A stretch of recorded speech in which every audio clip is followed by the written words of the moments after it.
Arabian सी और Indian ocean को मिलाने वाला ये छोटा सा एरिया 30 मील के एरिया पर फैला हुआ है और सिर्फ इतने से एरिया को कंट्रोल करने से पूरी दुनिया के ऊपर हुकूमत की जा सकती है। और अगर इस चोक पॉइंट को अभी इसी वक्त बंद कर दिया जाए तो कुछ ही दिनों के बाद वर्ल्ड वार 3 स्टार्ट हो जाएगी। आखिर क्या है इस जगह में जो इसे इतना इम्पोर्टेंट बनाता है? मेरा नाम है उबैद रजा और देखने वाले तमाम व्यूवर्स को एक बार फिर से खुशामदीद। हमारी जमीन के ऊपर तकरीबन 70% पानी मौजूद है और इसी पानी के साथ पूरी दुनिया की इकोनॉमिकल सिचुएशंस जुड़ी रहती हैं। WashingtonPost.com की एक रीसेंट रिपोर्ट के मुताबिक ग्लोबल ट्रेड का 90% हिस्सा आज भी कार्गो शिप्स के ऊपर डिपेंड करता है, जिसकी वजह से ओशंस के अंदर रोजाना की बुनियाद पर 50,000 मर्चेंट वेसल्स तकरीबन 60 लाख कंटेनर्स को एक जगह से दूसरी जगह तक ट्रांसपोर्ट करते हैं। लेकिन क्या होगा अगर इतने बिजी नेटवर्क को थोड़ा सा भी डिस्टर्ब कर दिया जाए? पूरी दुनिया के 7 कॉन्टिनेंट्स और आइलैंड्स तक इन कंटेनर्स को पहुंचाने के लिए कार्गो शिप्स को कई तरह के चोक पॉइंट से गुजरना पड़ता है। नाज़रीन, चोक पॉइंट एक ऐसे तंग रास्ते को कहते हैं जो 2 ओशंस को आपस में मिला देता है और ऐसे किसी भी चोक पॉइंट को अगर ब्लॉक कर दिया जाए तो पूरी दुनिया में महंगाई एकदम से बढ़ जाएगी। जैसा कि पिछले साल एक कार्गो शिप ने सुएज कैनाल को कुछ दिनों के लिए ब्लॉक कर दिया था, जिसकी वजह से $10 बिलियन का नुकसान हुआ, जो कि लोकल करेंसी में 80,000 करोड़ रुपए बनते हैं।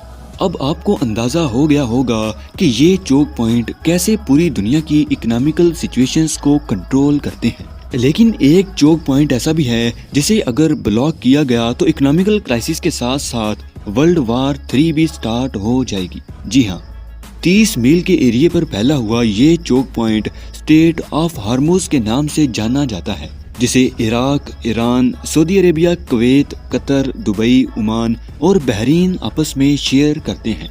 अगर आप इंटरनेट पर रिसर्च करें तो पता चलेगा कि पूरी दुनिया में इस्तेमाल होने वाला क्रूड ऑयल और नेचुरल गैस का 20% हिस्सा यही 8 कंट्रीज प्रोड्यूस करती हैं और पूरी दुनिया में ट्रैवल करने वाले 70% कार्गो शिप्स इस चोक पॉइंट पर लाजमी आते हैं। चाइना दुनिया की दूसरी लार्जेस्ट इकोनॉमी और जापान दुनिया की तीसरी लार्जेस्ट इकोनॉमी का मालिक है और ये सुपर पावर्स अपनी एनर्जी की जरूरत को पूरा करने के लिए इन गल्फ कंट्रीज से क्रूड ऑयल और नेचुरल गैस इंपोर्ट करती हैं और इसी वजह से ये चोक पॉइंट बहुत ही ज्यादा इम्पोर्टेंट है। नाज़रीन, यहाँ आपको बताते चलें कि जापान ने वर्ल्ड वार 2 के दौरान अपनी एनर्जी की जरूरत को पूरा करने के लिए एक कंट्री से उसके ये रिसोर्सेज जबरदस्ती छीनने की कोशिश की थी, जिसकी वजह से जापान के ऊपर अमेरिका ने न्यूक्लियर अटैक किया था। जापान आज भी 60% एनर्जी की जरूरत यही गल्फ कंट्री से पूरा करती है।